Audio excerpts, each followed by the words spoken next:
Good morning. 10:03 a.m. on Wednesday, May 20th, 2020 in Sarasota, Florida. Oh man. Okay. Well,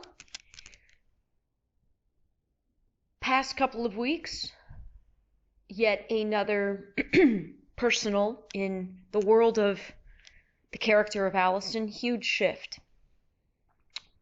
I find myself, I'm definitely back on the side of the scale of positive versus negative in terms of handling the day-to-day reality of the virus and how it's affecting each of our lives in obviously common ways and unique ways. So the past couple of weeks I got floored because my job that I picked up locally back at the farm that was not going to fully replace my primary income source with Ironman and other race companies, but primarily with Ironman, without going into the extremely painful, horrific, personal thing that transpired to cause this return to the farm to end so abruptly. It has ended. So now I'm back into, it's just very interesting how the energies change depending on, well, of course, the reality that you see, but then what you choose to focus on within that reality and what perspective you choose to take. And when you're in the midst of these intense things, any intense experience, especially ones that we would label as negative, it can be extremely challenging to remember that it is all about focus and perspective, and at any given time, you can bring yourself through any sort of pain and negative and change it around and make it more positive. Well, this has been these past 2 months, again, for all of us, I'm not unique in facing challenging times. We all have been thrown into some crazy situations. And I can only speak to mine. So when this first happened, I happened to be part of an industry where it was crazy. I was 5 days from driving a truck to New Orleans for a running race with a company called Best Damn Race. And I was nervous about the experience, but I was also somewhat a little bit, I don't want to say excited, but eager to get an aspect of the race work world under my belt that I had not yet done. Driving a 26-foot truck is something that I've definitely gained more confidence in the last few years as I've kind of taken on the opportunity a little bit more. That and driving a forklift are kind of my two weaknesses. And the first one is just finding the opportunity, because my confidence isn't there in the operation of either one. And oftentimes, we work in these fast environments and there's just not really a good opportunity you're thrown into it. You learn by doing. And I have found that generally that's conducive more towards kind of it, again, generally in my observation and in my experience in a female body in my 44 years. I feel like that's more of a guy's way to learn, right? You just kind of get thrown into it, where in a lot of women, generally speaking, aren't, they're not going to put themselves in a position where you learn by doing. So if you mess up, the worst is you just have to kind of get through the humiliation and remember that there's insurance and which is kind of speaking towards, if I'm driving the truck or driving the forklift and I drop a pallet or I hit something with the truck, that's why we've got the insurance coverage. But I find generally that it's just a more stressful way to learn.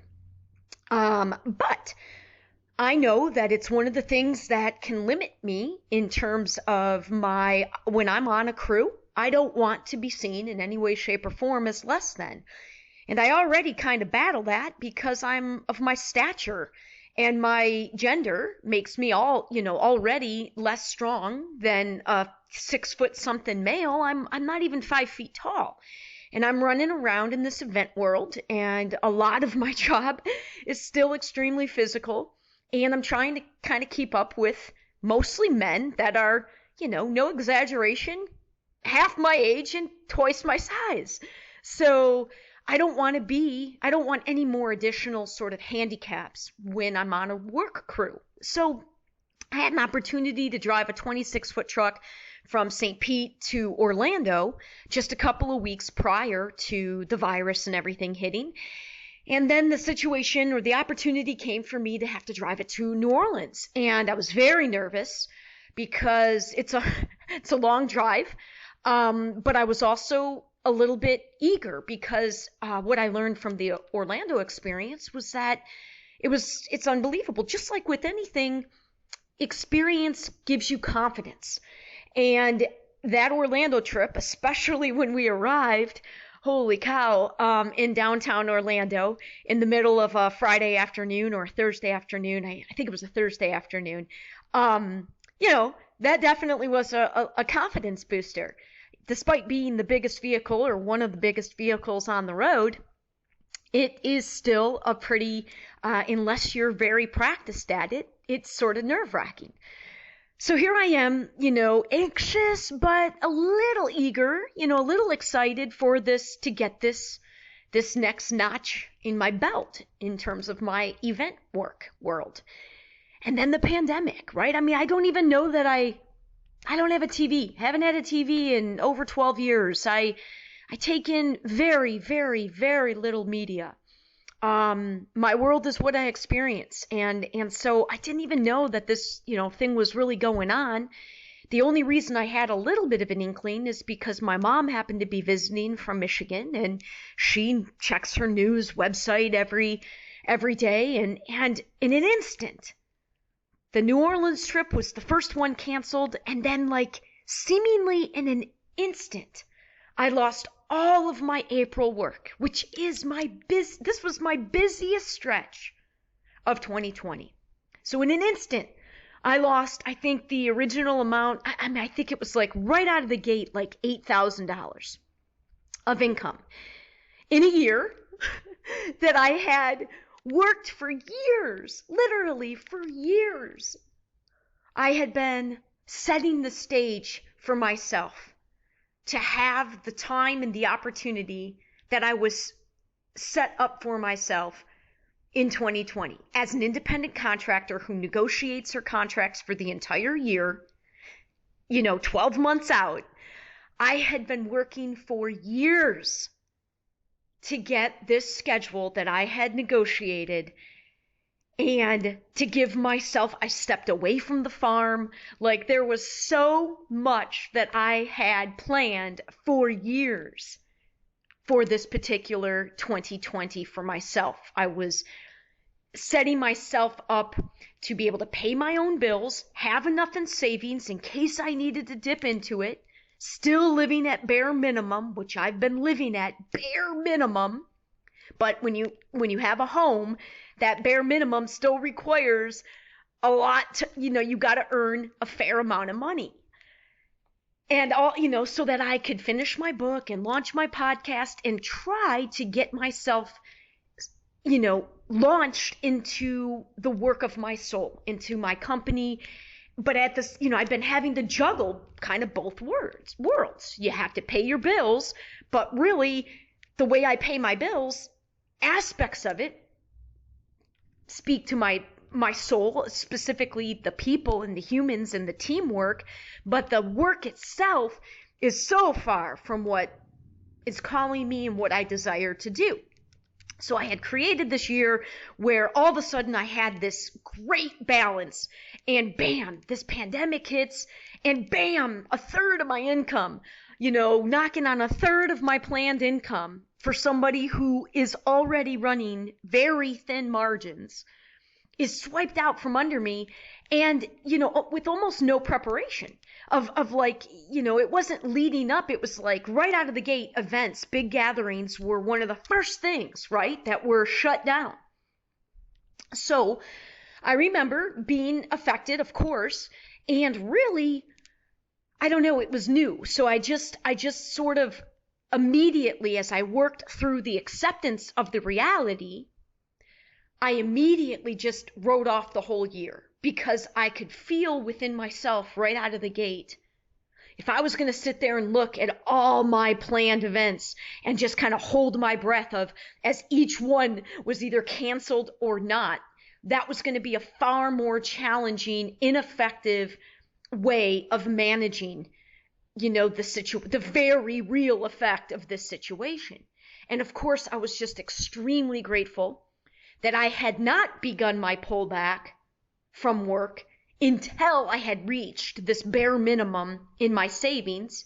And I had a mother that was offering tremendous support for me, financially, if I needed it. I mean, and I said, Mom, I don't want to, I don't want to take her money unless I need to, because my mom's not, I don't come from a family of millionaires, right? Like, not even close. So not even close. So I'm not going to dip into my mom's limited finances until and unless I absolutely need to. But knowing that she was offering that for me was obviously a big reason why I could sort of breathe through and make peace with this and see this time as a tremendous opportunity, right? I immediately looked at it and said, geez, Alyson, you were already going to pull back, right? You already had way more time at home because you quit the farm job. So now when you were home in Sarasota and not on the road for events, you were dedicating and setting yourself up to be fully dedicated to your world of work, which is very much about speaking to and acting in a way that is acknowledging we have the opportunity, but more so there is a need to redo everything on the planet because of the walloping, out of balance, disproportionate balance of everything, of power, of finances, of health, of education that still exists on our planet. And really coming at things from a wholly different foundation. That's what my world of work is about. That's what I did with my own life after what I refer to as my spiritual awakening. My work is wholly spiritual at its foundation. It is wholly acknowledging the real oneness of everything.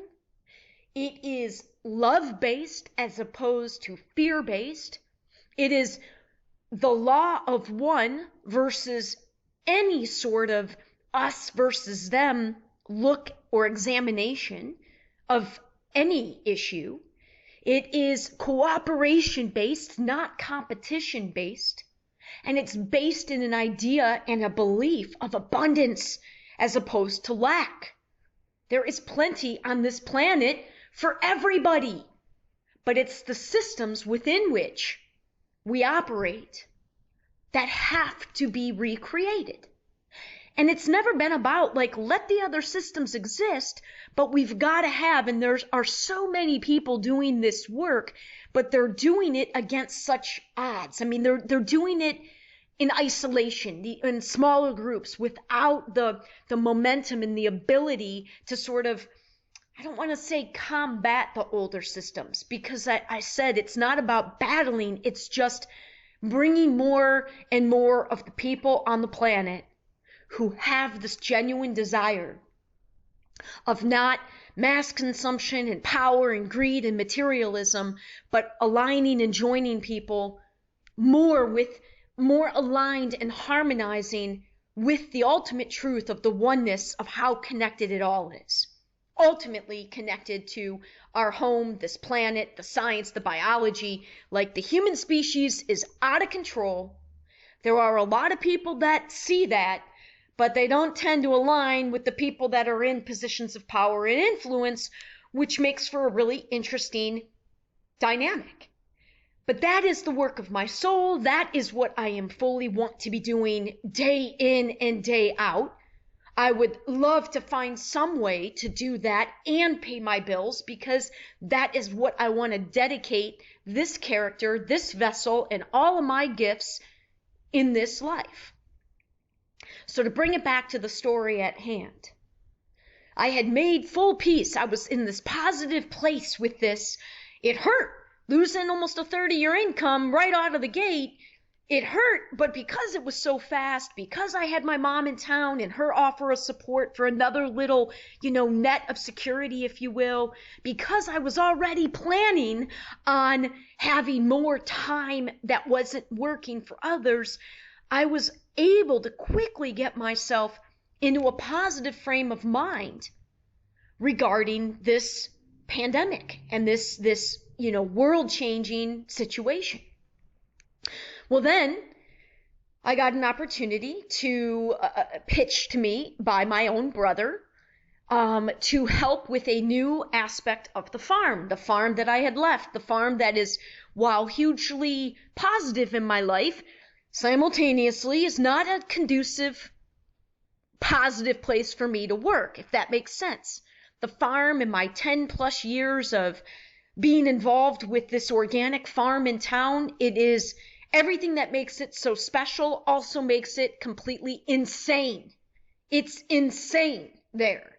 And at the same time, I hold extremely positive feelings about it, but I also have fully acknowledged, much like a bad relationship, my last bad relationship, that I had to leave it for my own well-being because of the insanity there and the certain energy that is prevalent there. And it's so contrary to what we do, growing this amazing food. But I, in my personality, in my belief set, I could not find a way to personally thrive there. I wasn't able to figure out a way to bring my full skill set there. So I left it 7 months ago at the fall equinox, never intending to go back. And then my brother, who's back at the farm, because he's had this back and forth relationship there for years as well, he actually took my most recent role, which was as the accountant, as the one managing the business side of it. And through the virus, the farm had this, basically, we had to answer the demand, and a whole online shopping delivery option became available. They created it in order to meet the need of all these people that shopped at our market, that were trying to, really stay isolated. Our in-person market has remained open. We haven't closed down a single day. And the in-person market, the virus has saved the farm. It literally has saved the farm, and it added this whole new component. My brother asked me, and as I alluded to in one of my most recent recordings, the last one that was on my YouTube channel, I was reluctant to say yes. For the first 2 weeks, I said no, because we have a history, my brother and I, of trying to do, interestingly, this exact thing. Delivering produce, shopping out and delivering produce from the farm.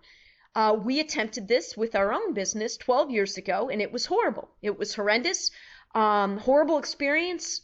I don't know that I ever fully made peace with it. It was horrible. And that is why my instinct was to say no, because I have not worked that closely with my brother since.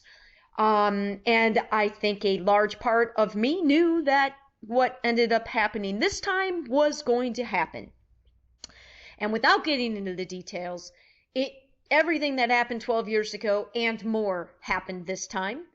And I was left with absolutely no choice but to once again leave the farm. And this happened now almost 2 weeks ago. Just over a week and a half ago. And it threw me into, oh my God, I'm finally climbing out of it now here. A little bit, but I am dumbfounded by now all of a sudden I'm facing the pandemic.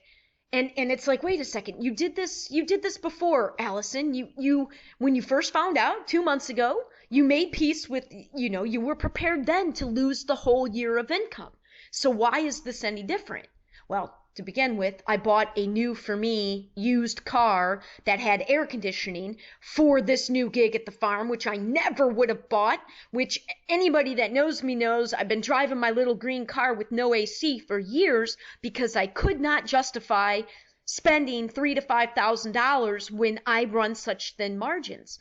I travel mostly for work. I don't really, need AC. It's not easy. It's miserable living in Florida without AC, but I was not in the car enough to justify $3,000 to $5,000 as a huge amount in my world. Well, I was definitely influenced strongly by my brother to get a new vehicle because I'm delivering produce now. I can't do that, especially as we were fast approaching the warmer months. I can't do that in a vehicle with no AC and not have the quality of our product be drastically affected. So that hurt because, that represented 1/6 of my savings. So 1/6 of my savings, bam, gone on something that's now sitting in my garage. That was a hard aspect to swallow. But even with that, I was stupefied at how fearful and again, without going into the details of what happened, there was a huge emotional component to this familial, deep emotional family pattern that I was thrown back into. But even with that, I was blown away by my inability to not just rise above it all. And remember, you still have what a lot of people don't have. You have savings. You have your own space. You're not navigating kids. You're not navigating, all this time with your spouse when, that's a trying thing for a lot of spouses that normally have time away from each other. It can be either a great opportunity or it can be a horrible thing. Having kids that are usually at school that are now not at school. Like, there are people facing all sorts of different challenges that you are not facing. You have a home that is yours and yours alone. And you have 2 cats that you adore that you now don't have to leave. You've got savings enough to get you through the rest of the year. Unless, or I'm not even going to say it with storm season approaching. You've got reasonably enough savings to get through the rest of the year. Not that I want to deplete it. And you've got a mom offering you support. And I'm trying now to get unemployment, but man, I don't know. I'm trying to get that, but I wasn't going to dip in and get that while I had the farm job because I didn't need it. Now I need it. And my work, I can't even halfway accurately represent what my work situation is on the website for unemployment here in Florida. It doesn't even let me, I can't even answer. They're all drop-down menu questions that don't even allow me to begin to describe the unique nature of the world of Ironman. What state do you do the work in? Like a dozen states? Like, what are you talking about? Like, I can't even accurately represent my situation. So, but I did it. I applied for unemployment a couple of days ago, and God, I hope I get it, but I've got to proceed now and stop focusing on, I've got to continue to change the focus and get focused back on where I was when this pandemic first hit. Ideally, where I was before we even knew of the pandemic. Like, not before it started canceling things, but where I was at the beginning of the year and my goals for the beginning of the year and how positive I was about how close I perceive myself to be in terms of creating my own work. And interestingly, these times make it where my world of work actually feels as if it has more relevance than ever before. But as I'm on Facebook, maybe a half hour every day, pop in multiple times a day for 5 minutes. I don't really like that I do that, but I do. And I don't feel like the collective. I feel like the collective energy says it wants change and recognizes that change needs to happen collectively in our country and beyond. But I don't really feel like people are still en masse ready to receive it. Like, really acknowledge what that means. Because for those of us in a country like ours, it's going to mean sacrifice. And I'm not talking about the ones that are already hurting financially and working 2 or 3 jobs for, to pay their basic bills. I'm talking about ones that, are really secure and have, really been served well by our systems. And interestingly, a lot of those people are in the ones of position of making the decisions that could affect the change. So it's not going to come about. And I'm not looking to debate or fight or persuade or force anybody to do anything that has achieved that success, other than perhaps shed some awareness on, you think you understand what people who are less fortunate go through. But in our fast-paced world right now, and even now with this slowdown, it sure feels to me that the vast majority out there are still interested in fighting and still interested in us versus them, and are still interested in,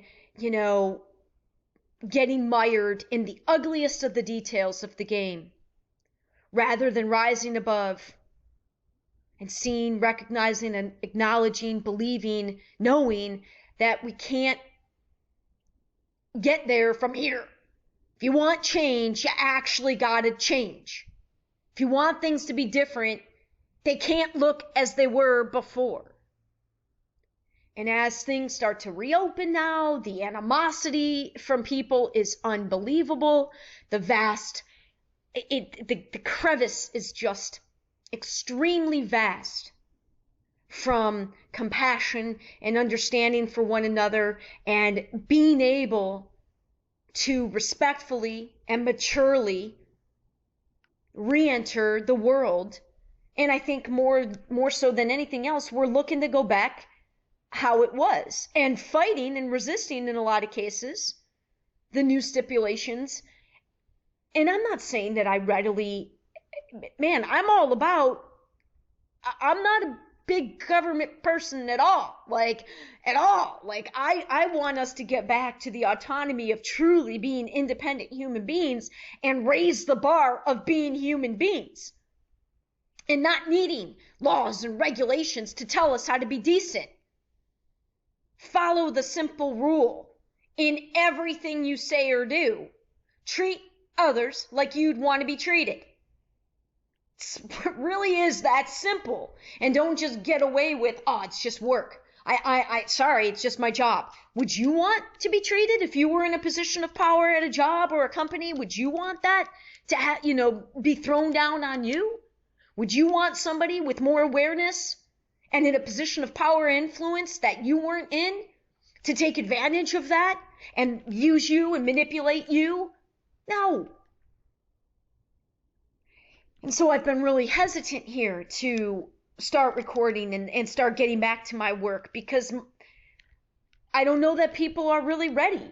And here's the thing, I'm not even trying to talk to people who don't want to hear it. Those people are going to keep playing the game, and that's fine. Go play the game. But there's a lot of people playing the game, I think, that, I don't even want to speak to that. I'm trying to be a voice to those who are interested, really interested in playing a different game, but more, we can't just have that interest. This is what I say to collectively the masses of people that are claiming to be living spirituality, and me only being in this world for the past decade and really being in it, like fully dedicating my life to spirit 7 years ago, and trying to understand and learn and evolve through what that means. How to be in this world but not be of it. How to support myself. I can't just give it all away for free and give everything away for free like I did for most of my life. My energy, my knowledge, and not look out for myself, because no one else is going to look out for me. But it doesn't come naturally for me to be so self-focused, because I know how many gifts I have compared to so many others out there.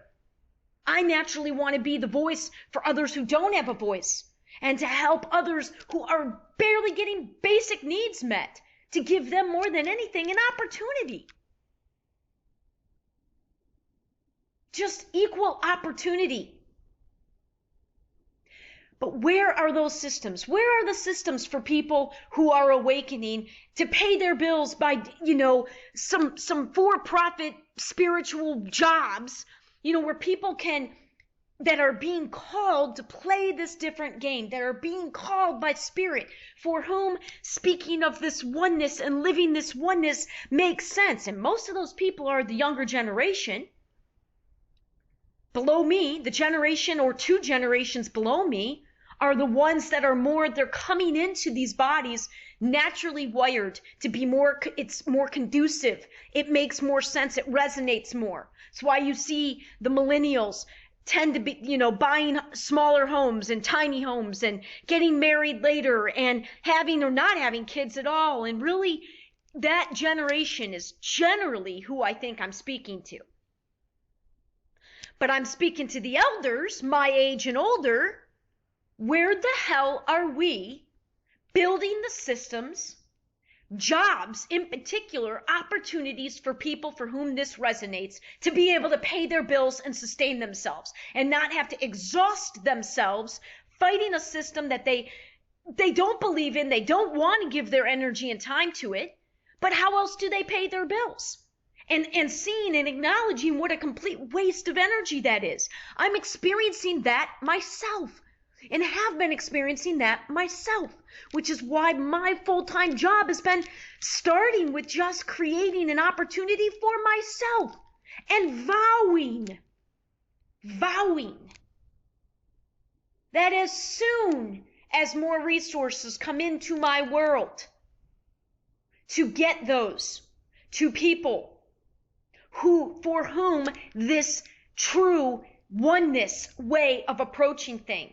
And then you get it. I could go off on a whole tangent of that, because I've already experienced in really close relationships people who say the words but aren't really ready to live it. But equally, actually way more so, I've come across human beings that I just tell they are for real. Get these human beings resources. Help these human beings. We should be helping the ones that genuinely are about helping others. Help them get on solid feet so they can get out and do all that their heart desires to genuinely help others. And it's a tricky line for me personally, because the energy of frustration, which I have, I have a predisposition in the past few years to get stuck in the energy of frustration, because I've been at this for 7 years, right? But I've been at it so inefficiently because so much of my energy and time has had to be spent in just paying the bare minimum bills, which for me are far below somebody, the average person of my age and nobody looks at me and desires my life. Who in their mid-40s wants to never go out, have no AC, have no health care? I don't have health insurance, haven't for years. But those are choices I've had to make to try to, my most important and most expensive thing is my space, is this home and my space. But other than that, I'm in bare minimum land, man. And have had to make the choices of, is it really worth it to pay $400, $500 a month for health insurance when I'm not somebody that ever gets sick? No, I can't justify that. I have to make those hard choices. But the point I'm trying to make is the amount of time and energy it has taken away from all I want to do is real. And I trust and understand that that is part of this character's journey, that I had to go through this. Because in doing that, I know what massive debt now feels like. When I first launched all this, I was in a massive hole of debt, and I had never experienced debt before. Not even for college, because I had scholarships. Athletic and then academic. Full rides. I never experienced what it was like to be massively in debt. I have that experience now. And unless you've had that experience, you don't have a flying fuck what people need when they're in that experience. When they're not looking for somebody to come and just eliminate it, but what kind of help that they need, and understanding why they got into that and helping them get to the other side. If you've not been in these positions, you don't know what the hell you're talking about. And I know and believe to my core that I had to leap as big as I leapt for a lot of reasons. Least of which, to really experience what the vast majority of not only our country, but our world experiences as their reality on a daily basis. Not having much more than a month or two of support for themselves available. If that. That's on the high end. Most people are paycheck to paycheck. And for a good number of years, as I crawled myself out of that massive hole of debt, I was paycheck to paycheck. And I am telling you, the stress of that is what prompted back up this past couple of weeks, because while I will never leap as big as I leapt, but there's no regret there, side note, I do not regret doing what I did to launch my company. I would argue it had to be that way. But I do not ever plan to leap that big again. And the biggest lesson I've had to learn is how to care for myself.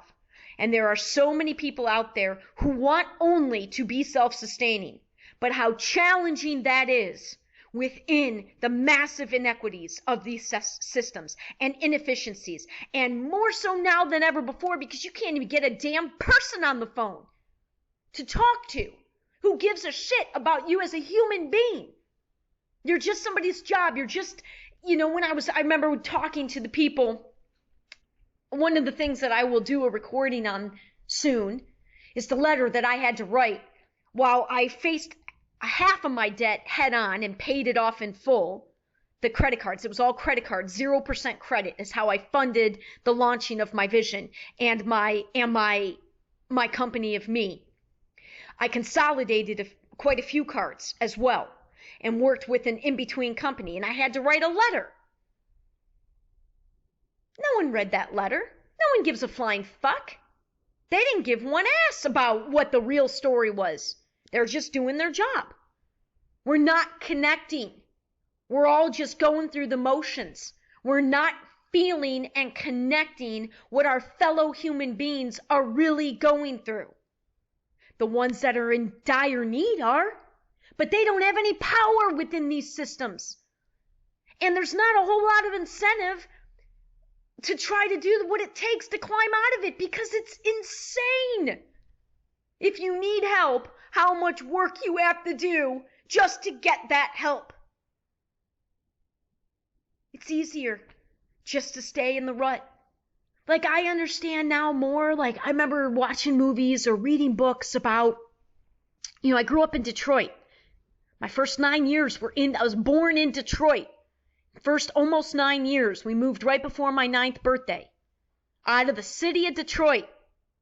My father brought me up with an unbelievable awareness of the Black American struggle, and having a tremendous amount of knowledge of the civil rights movement, not through school, through my father and through his influence, and then the projects I would take on for school that were related to the civil rights movement. And reading about how hard it is to break free, especially if you are somebody with, extraordinary gifts. whether it's musical or artistic or even athletics, we know, right? That's really the primary way that people escape the projects or extreme poverty. Good luck if you're smart and it's academic based, or better luck if it's artistically, creative artistically. If that's the gift that these young people have, having that opportunity to be seen. And then even if you do, trying to break free from the momentum of the energy surrounding you. All you've known and all anybody you know has known is poverty and lack. Poverty consciousness and poverty, the consciousness of poverty and the actual literal reality of poverty. Breaking free from that. I think of Good Will Hunting, the movie Good Will Hunting with Ben Affleck and Matt Damon, how they blew onto the scene with that movie. Similarly, with Matt Damon having this extraordinary gift of wicked intelligence and resisting breaking free from his hood, man, where his guys, they weren't, and Ben Affleck's character and his group of friends saying, man, this is a bigger insult if you're now noticed with your gift and you have it and you don't take this, man, it's a bigger insult if you stay here with us because we all don't have those gifts. And you can't understand an experience like that unless you've gone through it. You can't understand any experience unless you've gone through it. We can have compassion, we can have empathy, and we've all been through shit. But unless you've actually gone through poverty, lack of opportunity, breaking free from a way of existence where you're surrounded by it, you can't possibly understand the challenge of that. And the irony is, most of the people that are in positions of power, specifically in our political system, which is supposed to address these inequitable situations in our economic systems and financial systems and education systems and healthcare, most of the people that are in the power to make these choices and decisions they almost entirely come from privilege. And not just a little bit of privilege. Huge privilege. Because I come from, if you're white in America in this country, and you've got a college education, we've got more privilege than the vast, vast majority of the globe. But I'm talking the people that are in politics, well over 50%, are not people that have even come close to experiencing these things. Yet, they're in the positions that are going to try, one, that they're trying to speak to the challenges, and the system is too big to do it efficiently. One, to even speak to it, which you don't have the experience to do, and then, you bring in your experts in it. It's inefficient. Clearly, it's not worked, and it's time for something different. Let that burn itself out, because rest assured, some crazy shit's happening right now. And we need to be able to bring together more of the people who don't want to play that game anymore. Anybody that wants to keep playing the other one and is being served by it, have at it. I wish you well. But there are so many that are not being served by that, who are amazing human beings, who with just different circumstances, oftentimes very little, can change their lives. But we have to start getting real. And I'm speaking more, this is what I really felt when I first landed at the farm. When I first landed there, I felt, I don't know if I want to go off on this tangent. This is because I don't like speaking in generalizations, but what I realized was, the first year was amazing. I felt like I had found my tribe, if you will. But then I began to realize that although they were extremely liberal, right? Because I was brought up very liberal back when I cared about politics, which I haven't cared about for a dozen years. I don't care. I don't feed it. I don't, because it's demonstrated to me that it's a system that doesn't resemble anywhere near what the intentions were at its creation. Not anything near. It's bought by business. And if you aren't ready to say that, you're not being real. And like I said, keep playing that game, but I'm not going to give that game any of my attention, and I haven't been for 12 years. But when I first landed at the farm 12 years ago, it was like all that was the most I had been surrounded by others that I thought were seeing the world the same way as I was. And they were to a large degree. But within a year, I realized, wait a second, you guys are super far. You're judging, you think everything's the Republicans' fault, everything's red and blue, and you're judging them for their judgment, but how are you not seeing that you're still judging them? It's no different. I realized it was no different. And more so, why are we not taking the one aspect of the game that could change everything? Okay, so you don't like all the way that money is used and it's abused. Well, then go out there, because in a lot of cases, these are extremely bright people that are drawn to the farm. Most of them come from a hippie college with degrees from a hippie college here in town. Extremely bright individuals. Then take your gifts, go out into this world, because you have intellect that most don't have, earn the money, and come in and do something different with it. Don't play the same game. And that's what I'm saying now to people of spirit at large. Why are those collectively still playing the same games with their money? I'm blown away. People of spirit, how are you still believing in retirement if you claim that you believe Spirit, God will give you what you need when you need it? And I'm all about giving yourself a year or two of support for sure, obviously. But millions in retirement for God knows what will happen down the line? Like, what? I don't understand. That doesn't make sense to me. That to me seems incongruent. That to me doesn't seem like a valid, I don't get it. I don't get it. And I've encountered way too many people that claim to be of spirit, including people that were very strong influences in my spiritual world early on. And I was intended to go visit their place and meet them in person for the first time at the end of 2019 in Ecuador. And it all blew up. And I've got, a series of 4 recordings about that on my YouTube channel, where it became glaringly obvious that these huge spiritual influences across the planet, not just in the United States, when it came down to it, when push came to shove, and it came down to it, they cared about the money, and that was it. That's what they cared about. That's what they demonstrated clearly. And to me, I look at that and I call bullshit. I don't judge it, but I'm gonna call a spade a spade. Bullshit then. I call bullshit. Done with you. You guys clearly aren't at your heart what you claim. On the surface, maybe. And they do great. They affect many people positively. But I'm interested in what you are for real.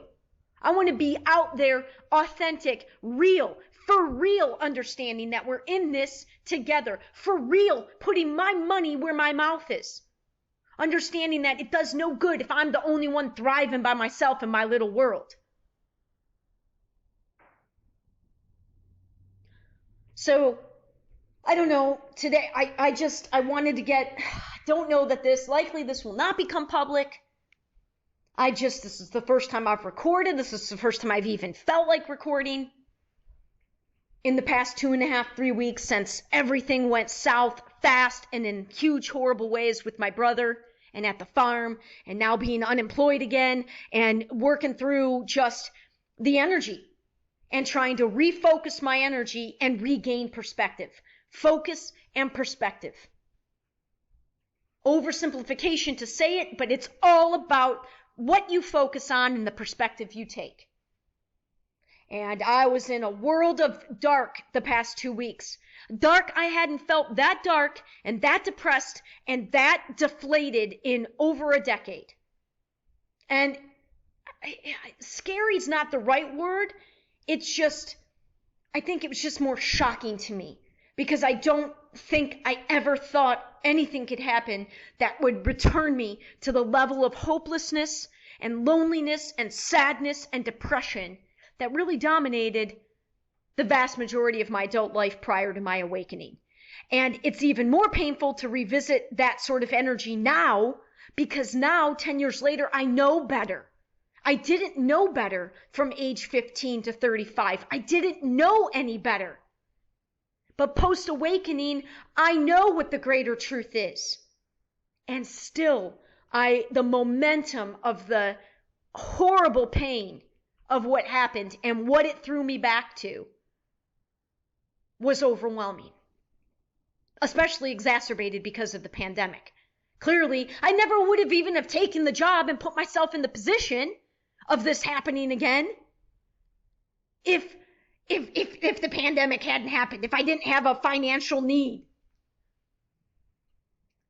I'm a single woman. I'm middle-aged. I am playing the regular game so minimally, so I don't have a lot to work with. I don't have the normal security nets. I don't have a retirement fund. I had 30 grand. That's what I had in savings, which was roughly the bare minimum of expenses for 1 year. 5 grand of it's gone because I chose, foolishly as it turns out, to get a vehicle. Look way ahead of when I wasn't going to. So now I'm down to 25 grand. And it's amazing how fast that will go when you're not working at all. And to be reliant on anybody but myself and to go back into these systems, all kinds of uncomfortable with that. All kinds of uncomfortable with that. But I trust that it's all happening for bigger reasons. And I trust that I've got the capacity to get through. And I trust that I can get myself back, as I'm trying to with this recording and am, back to that positive side of the scale. This is a tremendous opportunity. But part of the opportunity is being real about what it is. Humanity, the Earth's going to go on without us. And if we think that we're above extinction as a species, I'm no scientist, but I know well enough that we are part of a greater ecosystem on this planet. And the system and the planet, the ecosystem itself, the planet, Mother Earth, has been screaming at us for a long time, giving us every opportunity. You guys are a powerful species, man. You are powerful. There's no doubt about that. But your arrogance is going to be the reason you end up going extinct. And your time is dwindling. And this pandemic is revealing that. And yes, it's not supposed to be doom and gloom. I'm not trying to be doom and gloom. Anybody that knows me knows how positive I am. But you got to be real. You got to call a spade a spade. The fragility of this planet and the way that the broken way it's all interconnected, because it's interconnected without so many people having, I don't want to go off on that tangent, but we've seen when one cog in the wheel is off, the whole damn wheel comes falling off of, all the wheels are falling off of everything, which is why we're clamoring to get back, because the underlying thing is the fear of all of it. And we've got to rise above and remember, we're so much more than this. We're so much more than these limited systems. And it's time to come together, to rise to a different frequency, to rise to a different vibration, to co-create different ways of interacting. And it behooves us to do so in ways that are harmonizing with this planet, which is our home.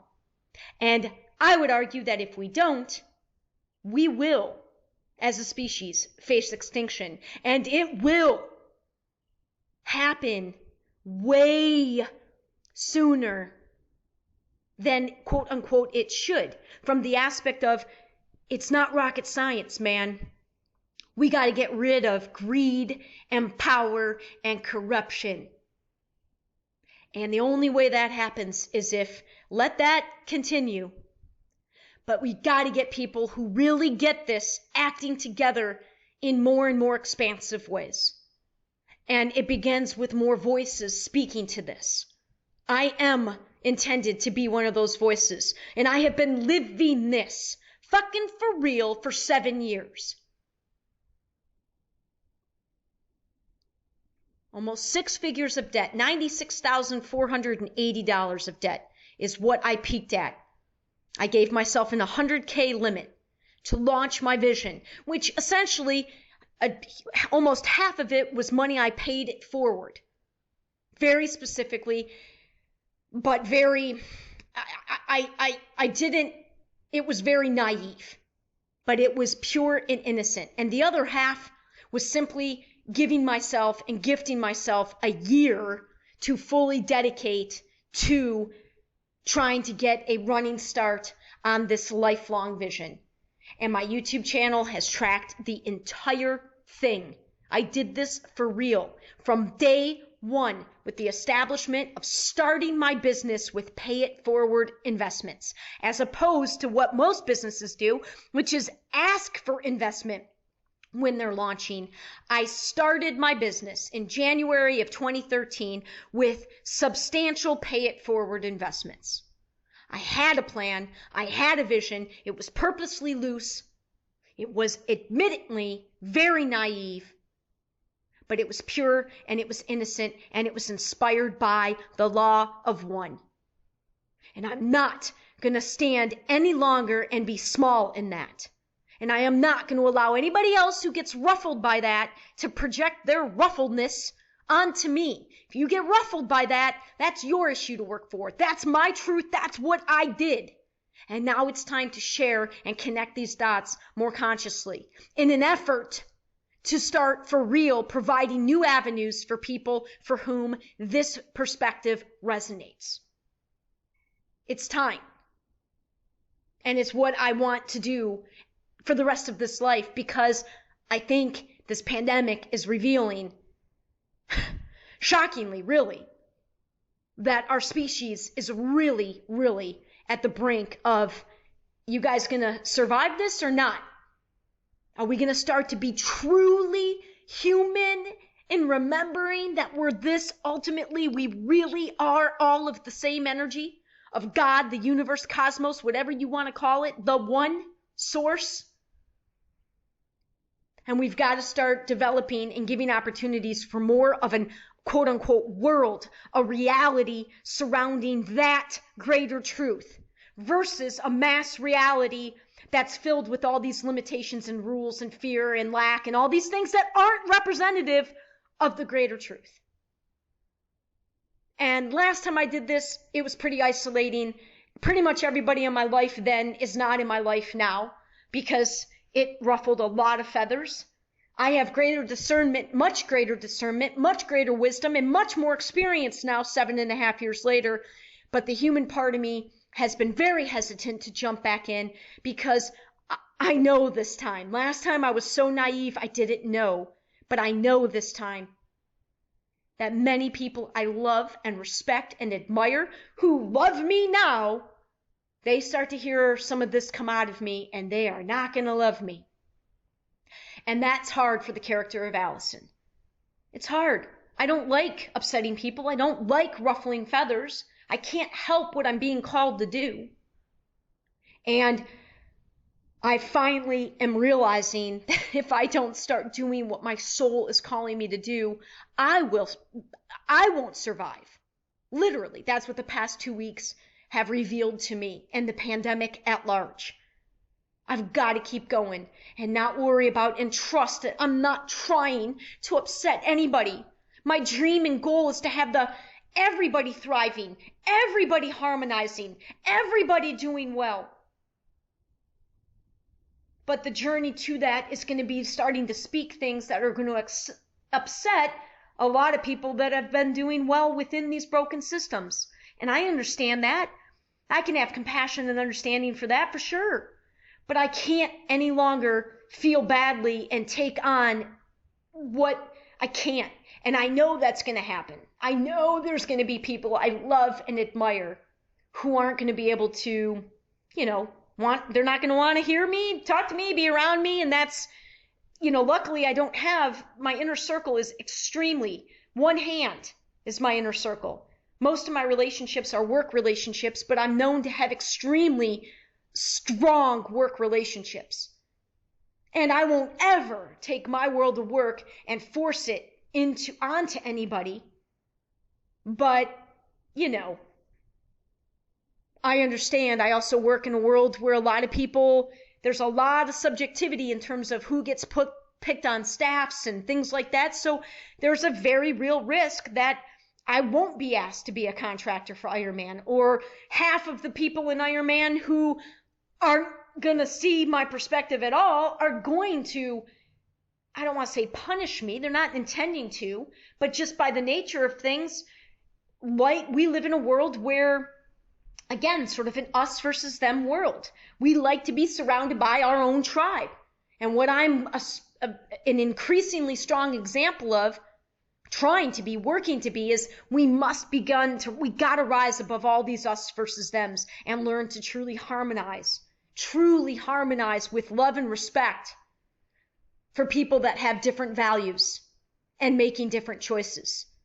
And that's just not something that's, we can't point to a lot of examples of that. And that's evident as we begin to reopen the country, and in state by state, it's all over Facebook how angry people are at one another already. And we have barely begun to reopen and re-enter the world. So there it is. And I like to always conclude with just thanking the One Energy, thanking Spirit. It's been a really, really, really challenging past couple of weeks, and this feels good to be back a little bit and just to have faith that for all the people that I lose into my life, and it's not even about that. It's about the work. It's about the work. I can't deny that. I'm here to be this voice and to use all the gifts of this vessel and this personality that serves that. And it's becoming increasingly challenging to do that within the systems of today. And I just can't fight that within myself any longer. So I'll conclude for now, and thank you for listening if this does get posted. Thank you.